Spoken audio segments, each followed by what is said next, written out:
आणि यानंतरची बातमी पुण्यातून आहे। भोर तालुक्यातील नसरापूर इथे 3.5 वर्षांच्या चिमुरडीवर झालेल्या अत्याचार आणि हत्या प्रकरणाचा आज अंतिम निकाल लागणार आहे। पुणे जिल्हा सत्र न्यायालयामध्ये या प्रकरणाचा आज निकाल लागेल। महाराष्ट्र दिनी भोर तालुक्यातल्या नसरापूर इथे 3.5 वर्षांच्या बालिकेवर अत्याचार करून तिची हत्या करण्यात आल्यानंतर राज्यभरात संतप्त पडसाद उमटले। हा गुन्हा घडल्यानंतर 2.5 महिन्यात या खटल्याचा निकाल आज लागणार आहे। तपास अधिकारी असलेल्या विजयमाला पवार यांनी अवघ्या 16 दिवसात तपास पूर्ण करून 1200 पानी दोषारोपपत्र न्यायालयात दाखल केलं। या कालावधीत 55 पेक्षा अधिक जणांचे जबाब नोंदवण्यात आले आणि साक्षी पुरावे गोळा करण्यात आले। 21 मे पासून प्रत्यक्ष खटल्याला सुरुवात झाली आणि 20 जूनला खटल्याची सुनावणी पूर्ण झाली। दरम्यान आज विशेष न्यायाधीश SR साळुंके या हत्या प्रकरणाचा निकाल देतील। दरम्यान नसरापूर प्रकरणातील मृत मुलीच्या वडिलांसोबत आमच्या प्रतिनिधींनी बातचीत केली आहे, पाहूया। नसरापूर प्रकरणाचा आज निकाल लागतोय। अवघ्या 16 दिवसांमध्ये या प्रकरणाचा तपास पूर्ण करण्यात आला आणि तेवढ्याच वेळेमध्ये या प्रकरणाची सुनावणी देखील पार पडली। अगदी वैशिष्ट्यपूर्ण अशी ही सगळी प्रक्रिया।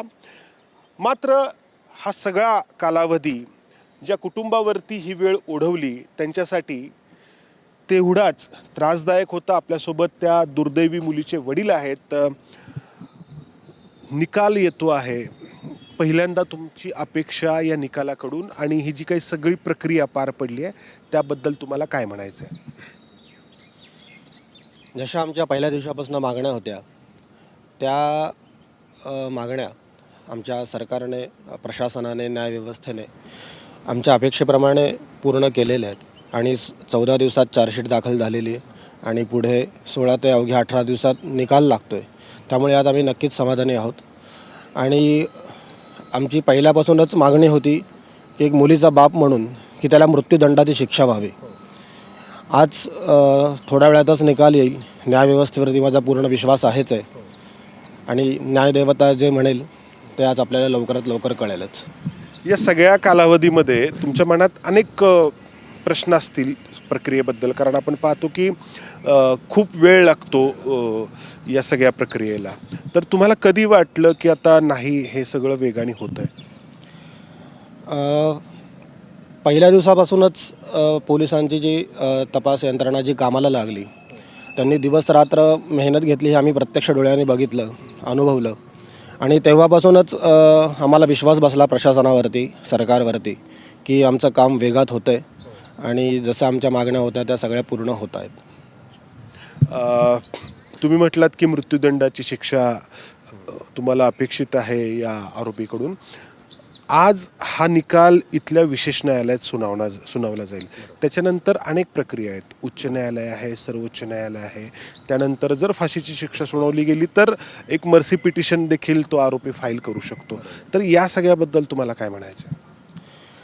जसं या डिस्ट्रिक्ट कोर्टात जसं वेगाने निकाल लागला तसंही पुढे सर्वोच्च न्यायालयात, उच्च न्यायालयात याच वेगाने निकाल लागून जी आमची अपेक्षा आहे की त्याला मृत्यूदंडाची शिक्षा व्हावी तीच पुढे आमची कायम असणार आहे आणि त्यासाठी आम्ही प्रयत्न करत नक्कीच राहणार आहे आणि शेवटपर्यंत लढत राहणार आहे। या सगळ्या कालावधीमध्ये तुम्हाला तुमच्या कुटुंबाला सावरणं, सांभाळणं, स्वतःला सावरणं हे खचितच सोपं नसेल। तर कसं तुम्ही केलं हे सगळं? या प्रकरणानंतर आमचं कुटुंब पूर्ण उद्ध्वस्तच झालं होतं। म्हणजे मानसिक, शारीरिक, सामाजिक, आर्थिक सगळंच यातून आमची खूप हानी झाली आणि हे दुःख पचवणं खूपच अवघड आहे।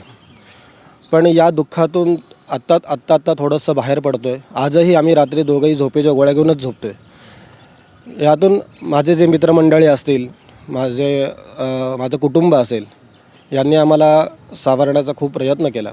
आमचे सगळे सोसायटीतील सगळे आमचे सदस्य असतील, या सगळ्यांनी आम्हाला नक्कीच यातून बाहेर काढण्यासाठी प्रयत्न केला आणि आत्ता आम्ही थोडंसं यातून दुःखातून सावरतो आहे।